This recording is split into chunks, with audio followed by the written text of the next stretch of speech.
zay ny makasika an'iny fa metraka fitoriana manoloana ny vaovaony ely amin'ny fahafahan'ny filoha teo aloha Andriamatoa Marc Ravalomanana mody ankalalahana ny ministeran'ny raharaha-mbahiny malagasy izay no tatitra nentin'ny ramatoa ministra Razafitrimo Arsoa Lalo fanadihadiana ary.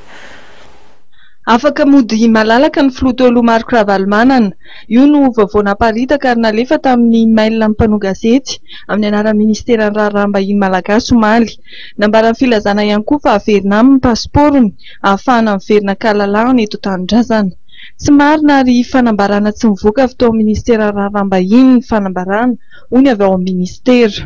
Za dia misaotra mankatelina ireo hainao manjera izay tsy mitsahatra alina tontolo miantso anay nanamarina hoe marina sa tsy marina mitombina ve sa tsy mitombina iny communiqué iny aminay zany dia hoe fanehoana ny famailona zany ny fahamotinana sy ny fahamatianana ny mpanao gazety sasantsasany. Ametraka fitoriana ary hanokatra fanadihadiana manokana momba iny raharaha iny ve ministeran'ny raharaha-mbahiny malagasy.